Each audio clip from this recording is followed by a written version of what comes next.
Alright, welcome back to Failing Upwards. In this episode, we are going to play the High Vampire of the West. We've taken everything the Lost League had to throw at them, except this final foe. Vampire!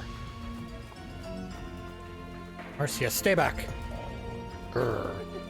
So much drama just for me, I'm flattered. Who are you? I am Sigurd's Hive. I am Sigurd, the High Vampire of the West. And you are Queen Marcia. Are you about to meet your... And you, Queen Marcia, are about to meet your maker. Back up, you bat.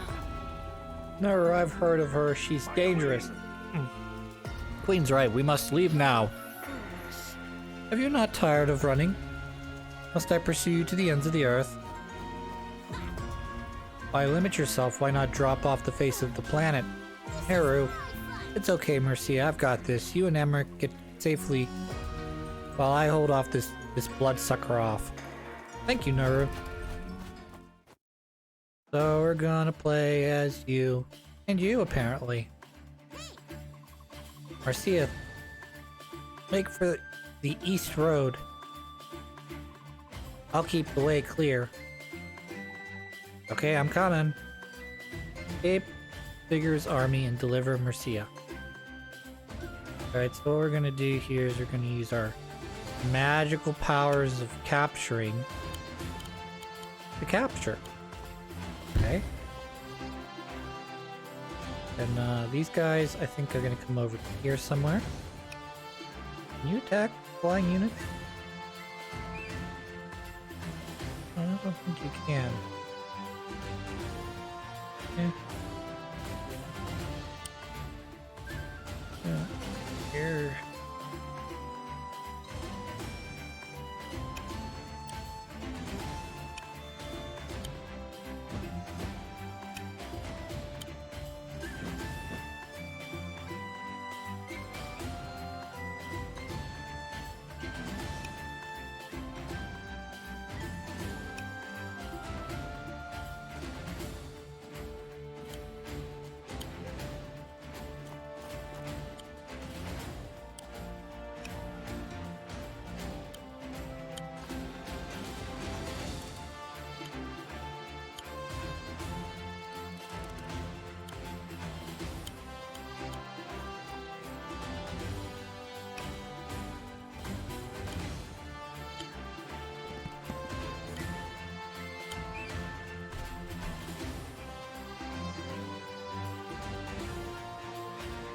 The heck hasn't moved yet. Oh.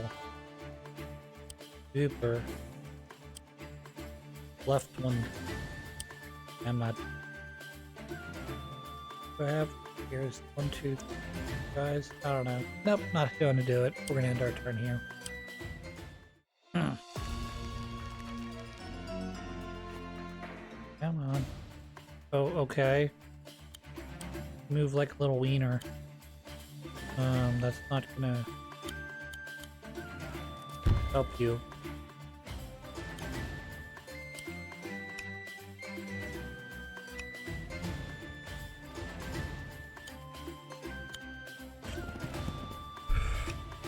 One of the things you're gonna notice about some of these playthroughs or these missions that I'm doing is I don't do them as efficiently as I possibly can.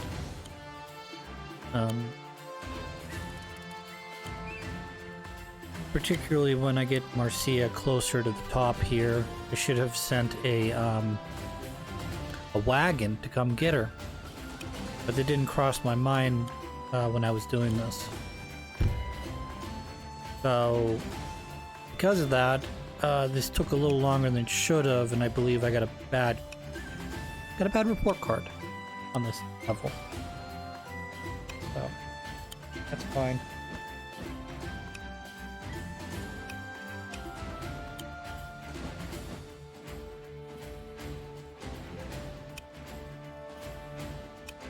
One of the things I'm trying to keep myself aware of is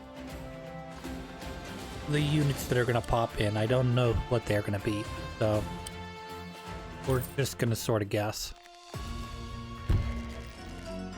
Pretty sure my dog's dead.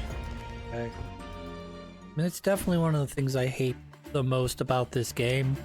Well, not this game. This style of level is if you know what's gonna pop in on each turn, it's not nearly as difficult as, say, you know, oh, I see they made XYZ at the base, or the, you know, the place that makes, you know, the airport, per se. They make it, and then that unit can't move. This is like, it's kind of like the what do they call those? Warehouse missions? I can't remember the name of the missions from Advance Wars 2 where they could produce 1, 2, or 3 units and immediately be able to use said units. It's kind of like that, but at the same time, they're not just spawning from one of 3 holes. They're spawning, you know, at what? 1, 2, 3, 4 different locations. Playing is pointless. You're simply delaying the inevitable.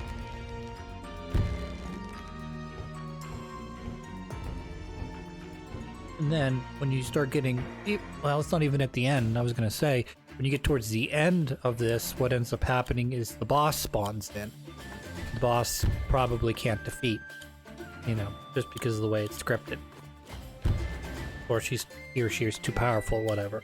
So, you know, you're forced to, in this, escape, which is a nice, you know, twist to the level, but at the same time, it's like, you know, this isn't like the level where, in Advance Wars 2, where, you know, Colin is trying to, is on the other side of the map, and he just has to hold out for so many turns. You know, this is, get your character across the map.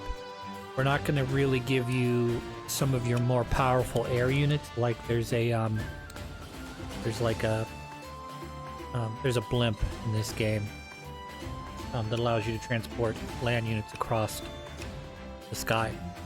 So like a T-copter in Advance Wars. But I think about too much.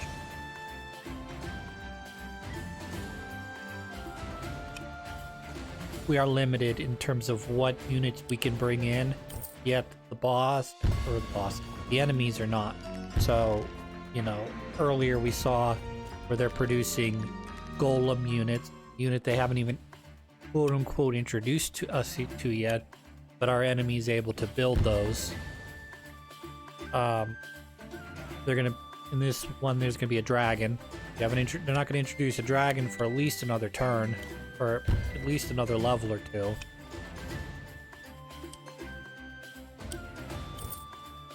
And then after that, they gotta teach us about the sea units for in this game.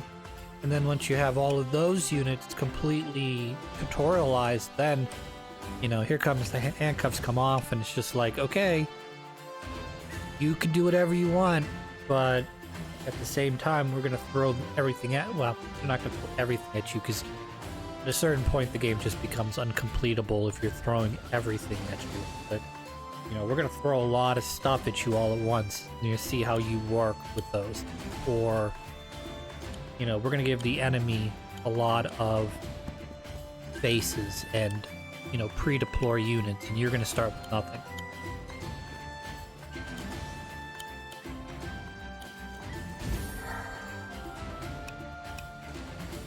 I mean, I don't mind the challenge. It just, you have to, you know, when you play, you know, some of its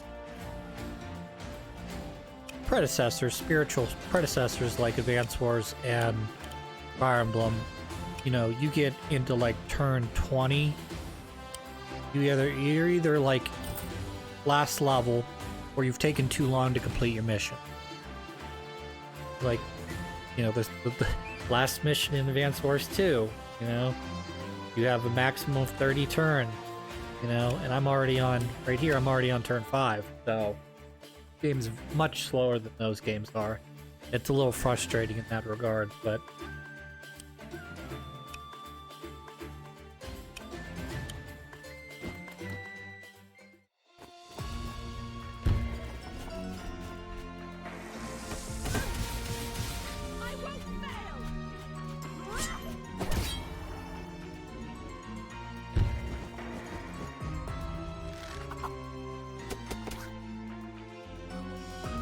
I think I said this before, I gotta learn these percentages, like, more than anything. For me, I know, like, you know, Fire Emblem's very simple. You take attack, plus whatever attack bonuses a weapon gives you, and then you subtract from their defense, or the resistance, and you can easily, just by doing some simple math, figure out, okay, this character is going to do X amount of damage. But in the Advance Wars series, you sort of have to know, like, hey, if I put a, I don't know, a submarine here, and it gets hit by a battleship, it's going to do X amount of damage. You know, or a battleship will do X amount of damage to this ground unit versus that ground unit. So you get a pretty good idea because you've got limited number of units as to what blocks what doesn't block what, etc. And sort of plan from that. Me, again, it's been a while since I played it. I'm sort of shooting from the hip, going, okay, do I block? You know, I know the air units are bad against the mage units, but I mean, do I leave as bait? Do I leave my knight out?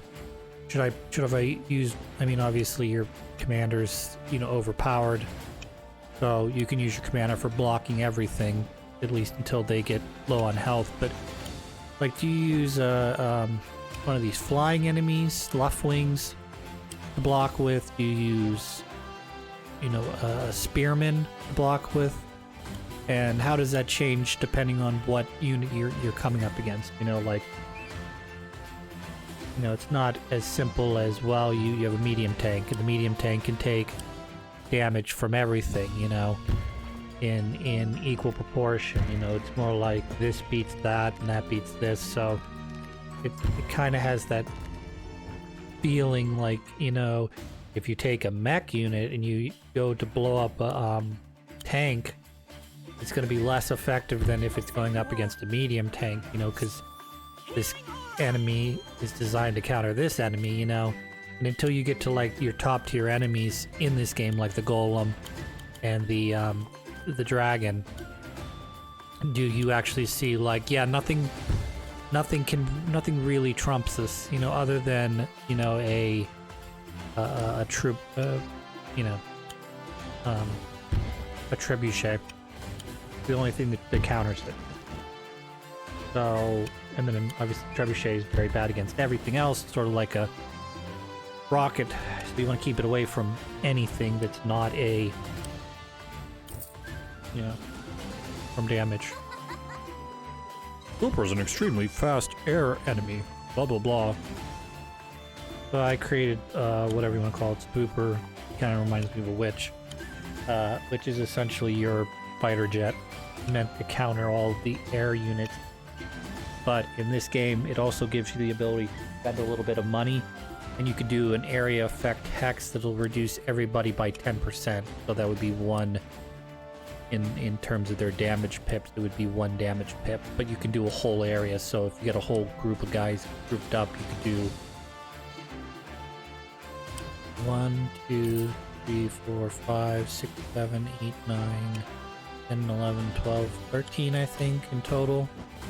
Area effect wise, maybe a little bit, even area effect might be even a little wider than that. And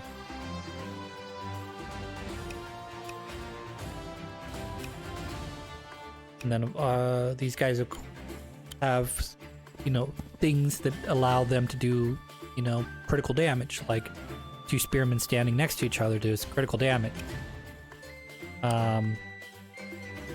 I didn't read that quick enough, but apparently when they're above terrain, it looks like they do critical damage. Or perhaps above ocean, I don't know. Above a mountain, there it is. You know, the swordsmen, they do critical damage when they're standing next to the commander. And, you know, they all have these sort of weird things that you have to take into account, because they'll do critical damage if they are in a specific position.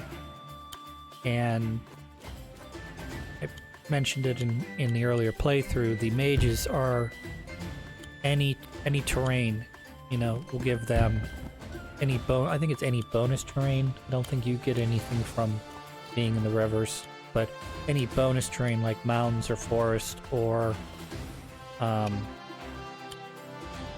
even Sigurd's area of effect, his little magic aura gives them a bonus, so it makes them very usable when you're playing as him. Whereas Marcia, she's very much a you know, physical, direct dealing character, where she, you know, you send all of your guys in to attack, and then you come in at the end when they're all bunched up and you heal them all up with her area of effect healing spell. So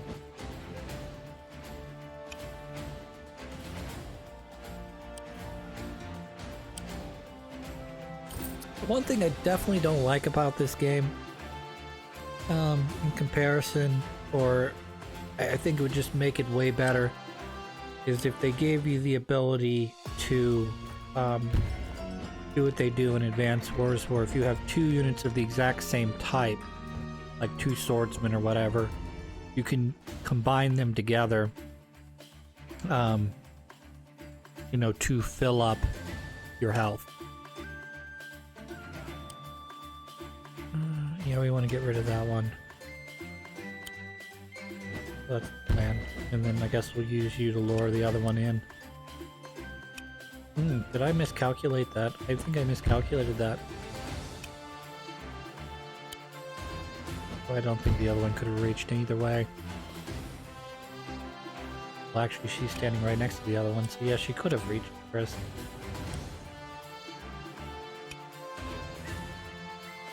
I'm not a fan of Naru either in this game. She has the ability to summon any single unit with her groove, but in doing so, the guys are also significantly more expensive. I think they're like twice as expensive. So if you want to summon a swordsman, it costs you 100 or 200. I mean, not super bad, but you know, as you double everything, it just gets more and more. I don't know. I guess I understand why. It just, in terms of my playstyle, it doesn't really work for me, because you know, I'm trying to take care of my yeah, this is the hex, so it's much bigger than area of effect than even I thought. I thought it was sort of like a, okay, you know, 6, what, 1, 2, 3, like in a plus sign, 5 across, 5 up and down.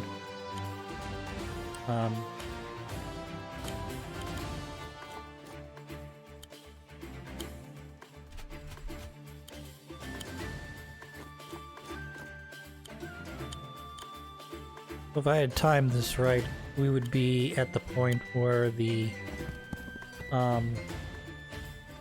we would be building a wagon, and we would move the wagon. We'd start moving the wagon down and around through this area to get up to Marcia, so that we could have her load in about a turn or two, and then start bringing her back. But I'm more concerned with clearing out this bottom area, the bottom U portion of the path, before I send the in the app. Awesome, I'm ready to use my groove. What's your groove, Naru? It's teleportation beam. Lets me bring in a friendly unit right next. Wow, just like that? I still have to pay for it. double price too. That's the. I mean, they offset. They get everything gets offset in this game. You know. Sure, you get to teleport a unit in, and you get to use it, but it costs twice the amount. Like it to cost like 1.5 times and not be able to use it right away. And I'll wait a turn. If I can summon in a freaking guardian right here, you know.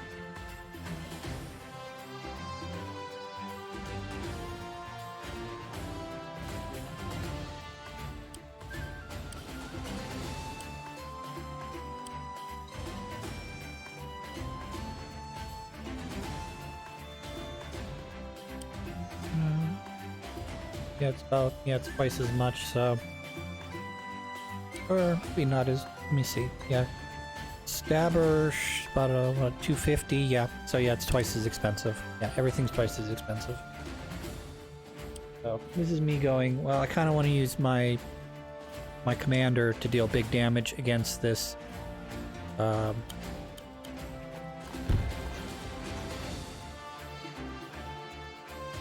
trebuchet.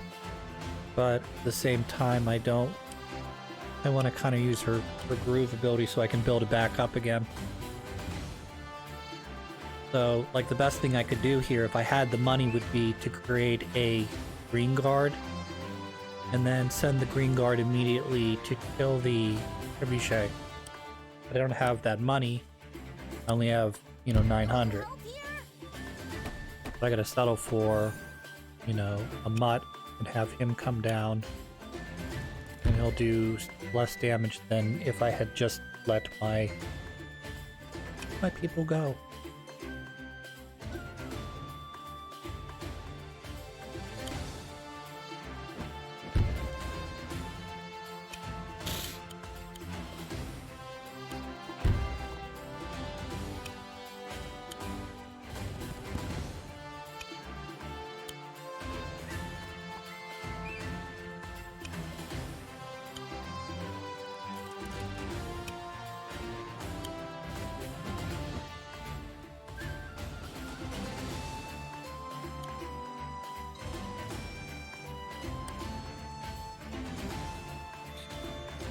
Yes, this is the other end of things, is me trying to figure out, is it worth me attacking these guys, putting them out of position, or do we continue to run?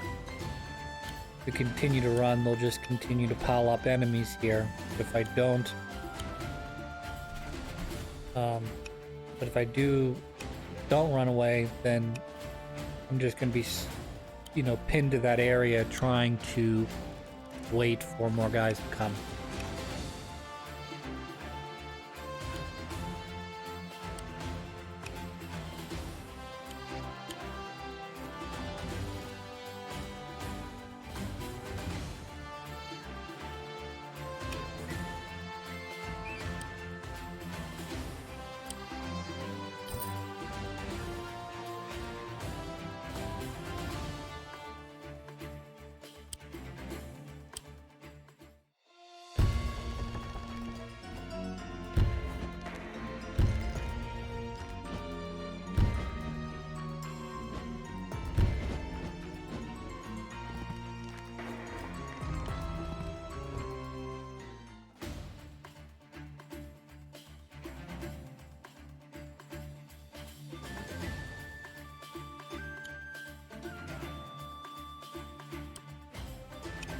They don't exactly always make the best choices either. Guess that's sort of a matter of my own opinion, but I'm often thinking about, like, you know, put the pressure on me. He's trying to escape south. At the same time, have, you know, units coming in from either reinforcement units coming from the north, or that horseman trying to track me down here. But they don't seem too concerned by me. And they're like, oh, I'm just gonna go walk through the forest here. It's gonna slow us down, yeah, but okay, I don't mind.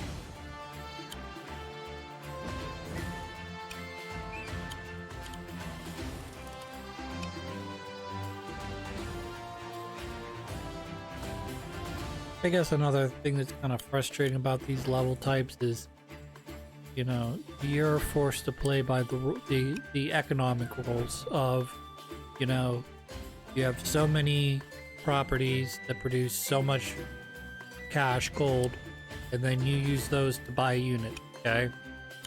And you can choose to buy whatever units the game, you know, the level allows you to buy. And at the same time, it's like, oh, your enemy, yeah, he or she doesn't have to follow by those rules. We're just going to give them, you know, an infinite supply of, you know, reinforcing units that, you know, if played properly, should overrun you.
Not that I wanted my strategy game to be easy or anything. I'm always more of a fan of like, hey, you know, the enemy has X, or the enemy can produce X, and your job is to try to outsmart and outwit them.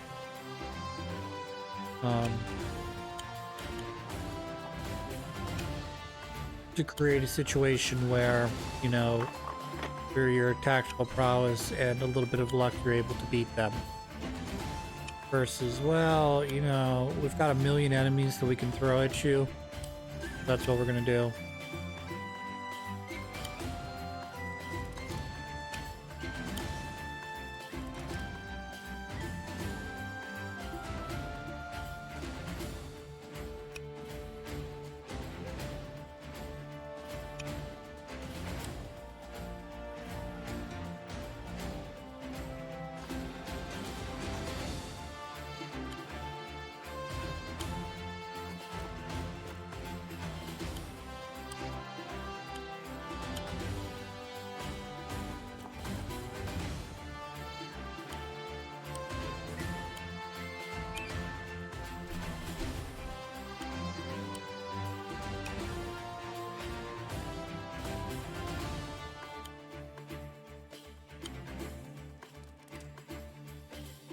Dog. Dog. Dog. Dog.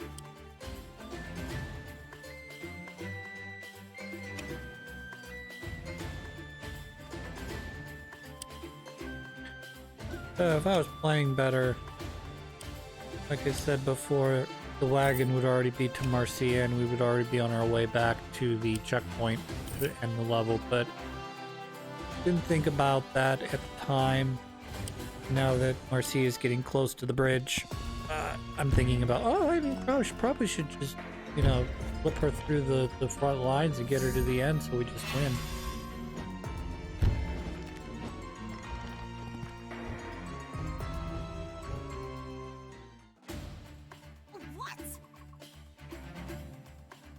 Felbat is the type of dragon, the strongest dragon-esque enemy. Kind of like a bomber, but has the ability to defend itself as well. So they're they're mostly countered by either mages or the little witch guy I have on the broom. But you have to know they're there. You have to know that you need to counter them. And then I think they're also bad against the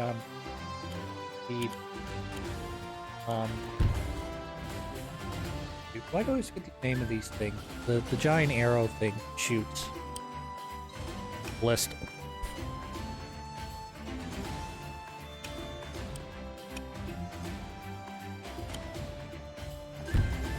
So.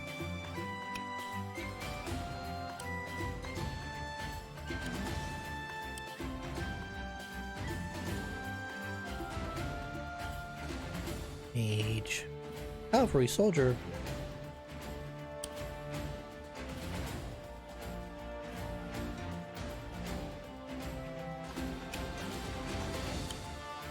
Starting to get my tax documents in from last year.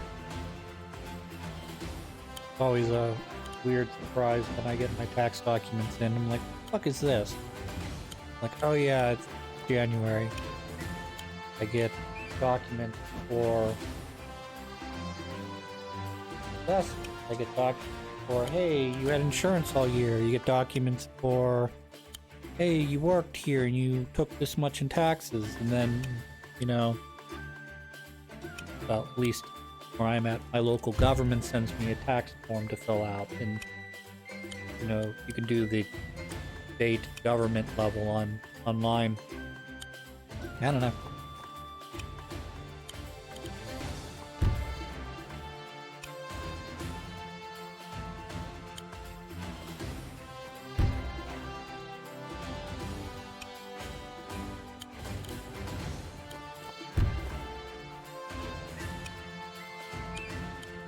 I'm not really a fan of paying taxes, as I'm sure no one likes to pay taxes, but I do like, let's put it this way, if I have a choice between having you deduct some money out of my paycheck every week that I don't see, so I know how much money on average is coming into my bank account every 2 weeks, versus me having to give you $1 every time I want to leave my garage, I'm definitely gonna go with the, hey, take it before I leave, so I don't have to, you know, plug the toll meter every time I want to leave my house, or pay for a bus or a train or a cab or whatever to get to and from work.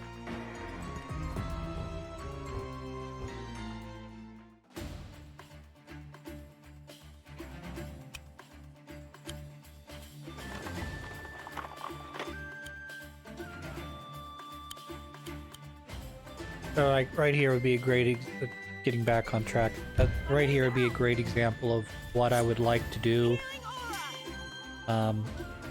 is I would like to, halfway there, what I'd like to do is I'd like to attack with one of the flying units and then combine the other flying unit into it, so that, you know, I have a full health flying unit. I have less guys, but I have full unit. Rather than, I gotta take him back to a town. Yeah, I messed that up.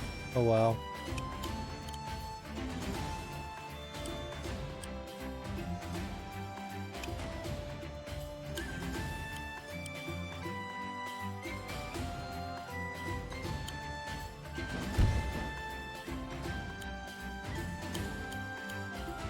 No, attack. You jerk. Yeah, that's not gonna do enough damage, but that's okay. Back here, I guess. Wait.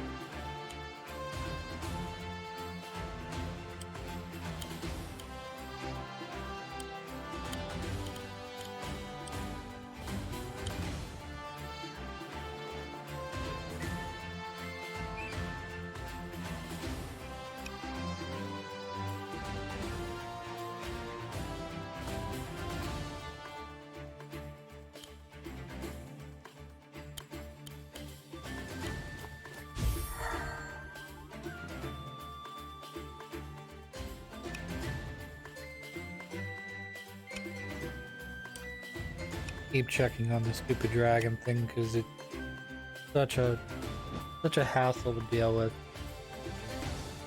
I mean, it hard counters the golem enemies, but in terms of dealing with it, Not exactly like a bomber where it's hard countered by a jet.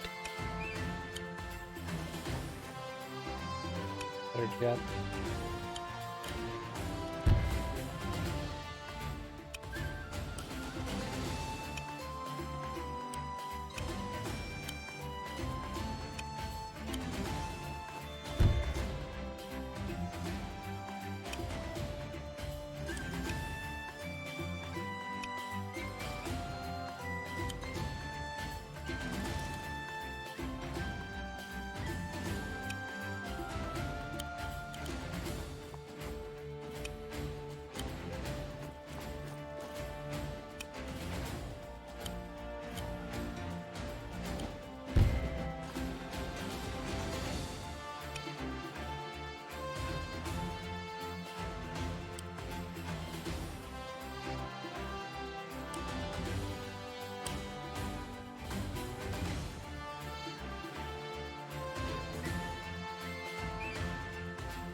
That's to be expected. You're also dead. Oh, damn close to it anyways. This is near impossible to outrun him either. The worst part. How long must I pursue you, coward queen? Sticks and stones, man. Sticks and stones.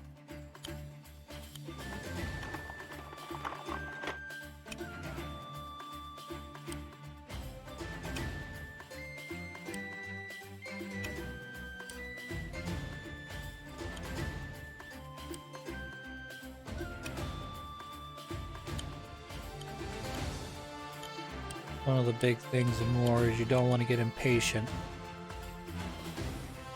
Get impatient, make mistakes.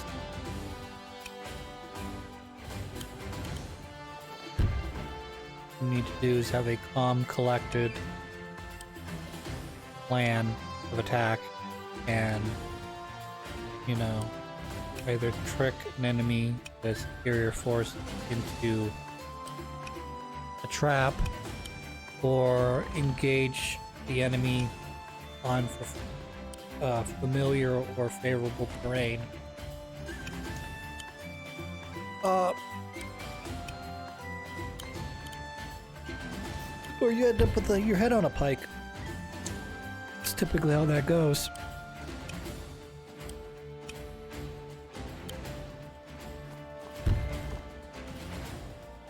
Also, many wars are won before they even start, just by knowing, knowing who you are, knowing your allies, that sort of thing.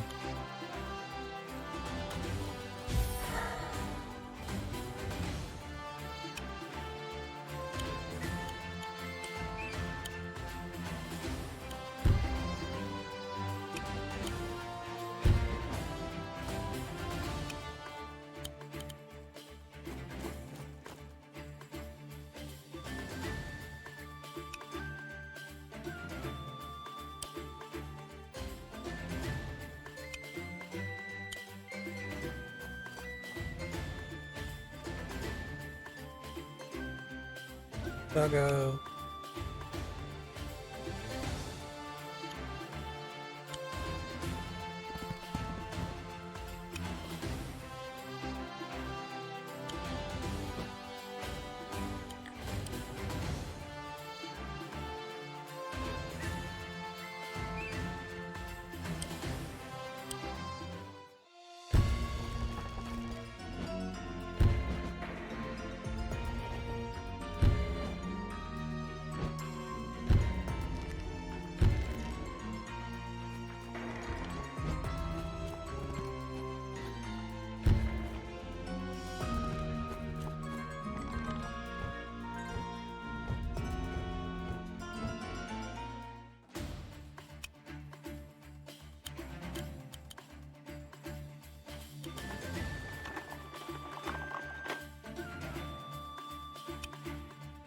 This one took me a while to learn, but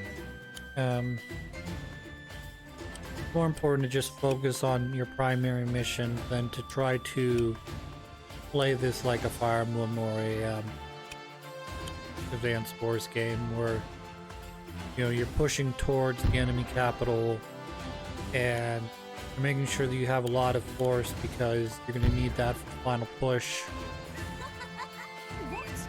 How could you? Like it makes any difference. I already have another one on the field. But like right there on the last turn between the Trebuchet, the Felbat, and the other enemies that she summoned, you should just dump like a couple $1,000 there in her reinforcements. And I don't get it.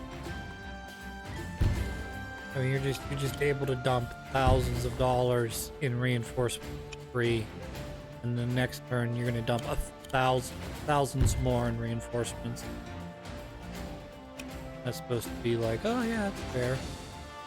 Meanwhile, I gotta play by the rules and make sure that my, if I spend the $13,000, I won't have the $1,300 for next turn. But I kind of need to keep the enemies moving, so here's 600 right there. Meanwhile, they're gonna shit out, another probably $2,000 worth of troops here on the next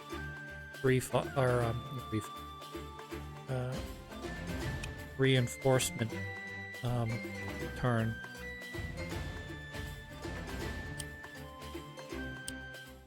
In reality, all I gotta do is take Marcia from the left side of the board and get her to the right side of the board. That everything else doesn't matter. Kill 90% of the enemies. Don't kill 90% of the enemies. It doesn't matter.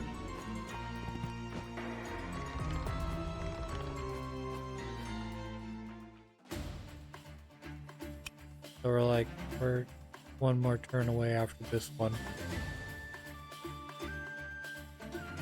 Yeah, that's not gonna work because going through a tree will slow her down by one.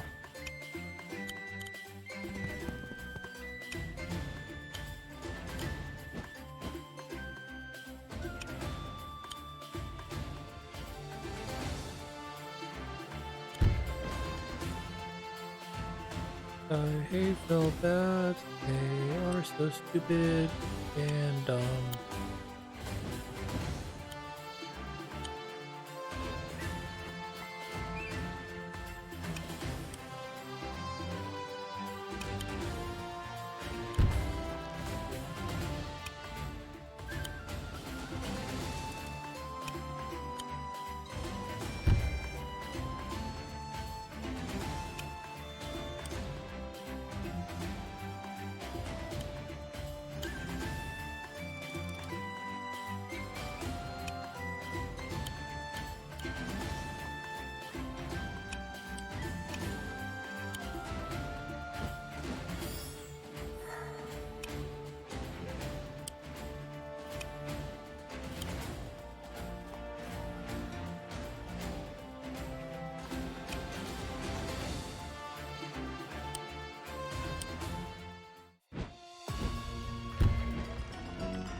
That's okay.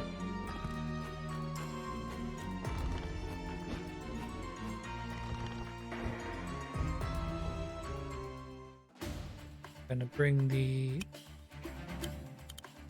Actually, we're just gonna drop you off and be done with the turn. You made it! Yay! Means nothing. Their deaths are inevitable. You're a real sore loser. I'm adrift in a sea of morons. That's what immortality looks like. You can keep it. Hey, for ass. This terrain is no joke. You're right, but... Emmerich, these dunes. We must be in Heaven Song. You're right, my queen. We've reached the border. We did it. There will surely be a Heaven Song battalion stationed nearby.